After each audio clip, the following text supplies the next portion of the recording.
حضرت عبداللہ ابن عباس رضی اللہ تعالیٰ عنہ سے مروی ایک روایت ہے، میں ایک دن حضور کے پیچھے بیٹھا ہوا تھا، سواری میں حضور کا ردیف تھا، تو حضور نے فرمایا، اے بیٹے، اے لڑکے، میں تجھے کچھ کلمات سکھاتا ہوں، تو اللہ کے حقوق کا خیال رکھ تو وہ تیری حفاظت فرمائے گا۔ تو اللہ تعالیٰ جل شانہ کے احکام کی حفاظت کر، تو اسے اپنے سامنے پائے گا۔ اذا سألت فاسأل اللہ، جب سوال کرے تو اللہ سے ہی سوال کرے، اللہ سے مانگنے کا مزاج پیدا کر لیں کہ فرمایا تمہارے جوتے کا تسمہ بھی ٹوٹ جائے تو وہ بھی اللہ سے مانگو۔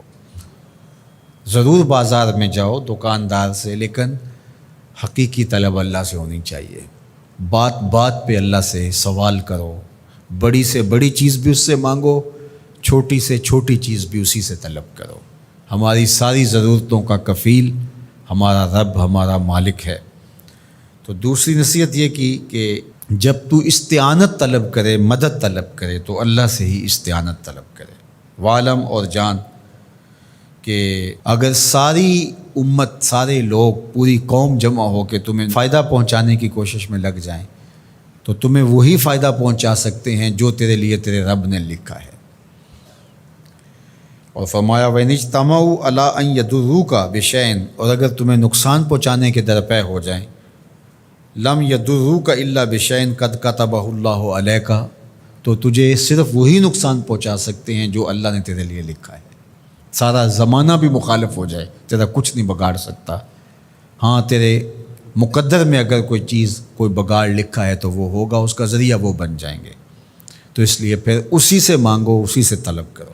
رفعت الاقلام وجفت الصحف، جو لکھنا تھا اللہ نے لکھ دیا، لکھنے کے بعد قلم اٹھا لیا گیا اور جن صحیفوں پہ لکھا تھا وہ خشک ہو گئے۔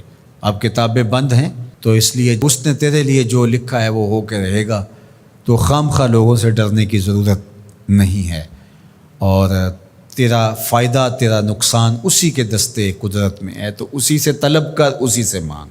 اور فرمایا تو اللہ تعالیٰ جل شانہ کو رخاء میں، خوشحالی میں یاد کر، یعرفک فی الشدہ، وہ تجھے مشکل میں پہچانے گا۔ یعنی جو شخص خوشحالی کے دور میں اس کے پاس دولت ہے، صحت ہے، تو اللہ تعالیٰ کو فراموش نہیں کرتا، اللہ اس کی بدحالی کے زمانے میں اس کو فراموش نہیں کرتا۔ وعلم، اور جان، ان النصر مع الصبر، کہ جو مدد ہے وہ صبر کے ساتھ آتی ہے۔ وان الفرج مع الکرب، اور کشادگی جو ہے وہ مشکل کے ساتھ آتی ہے۔ وَأَنَّ مَعَ الْعُسْرِ يُسْرًا، اور سہولت جو ہے وہ مشقت برداشت کرنے کے بعد آتی ہے، تنگی کے بعد فراخی آتی ہے۔ پہلو مشکل پھر تمنا، پہلو کنڈا پھر پھول، شاید مگروں پہلو مکھیاں ڈس دیاں ڈنگ والیاں۔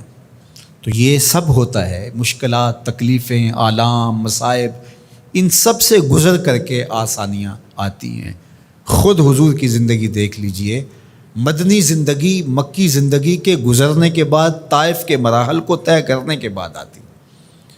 تو ہم ڈائریکٹ اگر چاہیں مکی زندگی کو اختیار کیے بغیر اور طائف کی مشکلات اور سنگلاخ راستوں سے گزرے بغیر مدنی برکتیں حاصل کرنا، تو وہ نہیں پا سکتے۔